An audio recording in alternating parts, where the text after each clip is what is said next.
Tahun 1998 adalah tahun yang penuh gejolak dan kemarahan. Indonesia, yang dulu disebut macan Asia, tiba-tiba berada di ujung jurang. Krisis moneter seperti tsunami keuangan yang dimulai di Thailand menghantam pantai kita dengan kekuatan yang dahsyat. Rupiah, lambang kedaulatan ekonomi kita, jatuh bebas. Nilainya anjlok setiap hari, kehilangan nilainya, dan menyeret harapan jutaan orang bersamanya. Harga kebutuhan pokok melambung tinggi, beras, minyak goreng.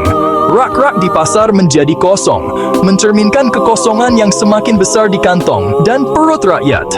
Itu adalah masa ketidakpastian yang mendalam, periode di mana masa depan bangsa tampak diselimuti kabut tebal. Keruntuhan ekonomi ini bukan hanya masalah angka di papan saham, itu adalah kenyataan hidup yang menyakitkan bagi setiap orang Indonesia. Antrean panjang untuk kebutuhan pokok menjadi pemandangan umum yang menyedihkan di kota-kota dan desa-desa. Bisnis runtuh di bawah beban utang yang membengkak besar, kecil, pabrik-pabrik terdiam, mesin-mesin mereka berkarat. Jutaan pekerja di PHK, tiba-tiba mendapati diri mereka tanpa penghasilan dan tanpa harapan. Tatanan sosial bangsa mulai retak. Frustrasi dan kemarahan membara di jalan-jalan. Ke dalam pusaran keruntuhan ekonomi dan gejolak politik ini, muncullah seorang pria yang lebih dikenal karena kecemerlangannya di bidang teknik daripada manuver politiknya, Bacharuddin Jusuf Habibie. Soeharto mengundurkan diri 21 Mei 1998. Wakil Presiden Habibie dilantik sebagai Presiden ketiga Indonesia. Ia mewarisi bangsa yang kacau balau, ekonomi hancur, kerusuhan sosial merajalela. Komunitas internasional memandang dengan skeptis, banyak meragukan kemampuannya. Mereka melihatnya sebagai figur transisi. Mereka mempertanyakan apakah teknokrat ini, jenius kedirgantaraan, bisa memimpin. Namun Habibie bukan orang yang bisa diremehkan. Ia adalah patriot yang mencintai negaranya. Ia melihat krisis sebagai tantangan, diatasi dengan logika, dengan keberanian, dan tindakan cepat. Ia tidak punya waktu luang. Setiap keputusan sangat penting. Ia segera membentuk kabinet ahli, dipilih karena kompetensi, berkoneksi, hamil skala masalah. Ia menghabis gabis gandujuran, penesan sosong miudah lablet desahabat dinamis, energik, senat terlibat. Presiden Habibie tahu tidak ada satupun solusi ajaib. Ia membutuhkan strategi komprehensif dan multi-arah. Langkah pertama, hadapi rupiah yang jatuh bebas. Ia memilih membiarkan rupiah mengambang bebas. Manuver berisiko tinggi. Awalnya rupiah melemah tapi akhirnya membawa transparansi ke pasar valuta asing dan mengekang spekulasi untuk stabilisasi. Masalah inti, sektor perbankan runtuh busuk dari dalam oleh utang macet dan praktik korup. Pemerintah mendirikan Badan Penyihatan Perbankan Nasional (BPPN). BPPN mengambil alih bank-bank yang tidak sehat, merestrukturisasi utang besar, menjual aset untuk memulihkan dana negara. Operasi menyakitkan, tapi perlu puluhan bank ditutup pesan. Era perbankan sembrono berakhir. Tindakan penting untuk membangun kembali kepercayaan. Fokus pada masyarakat. Jaring pengaman sosial. Program bantuan langsung subsidi beras, obat-obatan untuk keluarga paling rentan. Program kredit khusus untuk usaha kecil, menjaga lapangan kerja dan aktivitas ekonomi akar rumput. Habibie dorong kemandirian dan transparansi, menandatangani Undang-Undang Otonomi Bank Indonesia. Bank sentral kini bisa menetapkan kebijakan moneter, termasuk suku bunga, tanpa campur tangan politik, sinyal ke dunia tentang institusi ekonomi kredibel. Melaksanakan reformasi radikal seperti itu di tengah krisis sama sekali tidak mudah. Habibie menghadapi tantangan besar dari segala arah. Secara politik, ia dipandang dengan curiga oleh banyak tokoh mapan. Kepentingan-kepentingan kuat ini, hak istimewanya terancam oleh kebijakan anti-korupsi dan anti-kronisme. Mereka berusaha merusak wibawanya.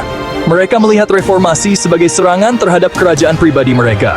Setiap kebijakan, penutupan bank, restrukturisasi utang, disambut perlawanan keras. Habibie harus menavigasi ladang ranjau politik sambil mencoba melakukan operasi jantung terbuka pada ekonomi. Masyarakat ingin perubahan tapi lelah dan tidak sabar. Membiarkan rupiah mengambang terasa menyakitkan. Harga tetap tinggi. Pengangguran masih menjadi masalah besar. Kerusuhan sosial membara. Habibie terus mengkomunikasikan visi dan meminta kesabaran. Meminta kesabaran dari masyarakat yang sudah tidak punya banyak lagi.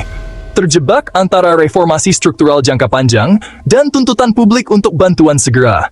Ia harus menjadi arsitek visioner yang merancang masa depan baru dan juga pemadam kebakaran yang memadamkan api masa kini. Selain itu, tekanan dari institusi internasional seperti IMF. IMF menetapkan kondisi ketat untuk paket penyelamatan. Banyak kondisi tidak populer dan dianggap pelanggaran kedaulatan. Habibie bernegosiasi, menerima bantuan sambil melindungi kepentingan nasional. Meskipun rintangan besar, Habibie tidak pernah goyah. Hasil dari badai reformasi Habibie mulai terlihat dengan kecepatan yang mengejutkan.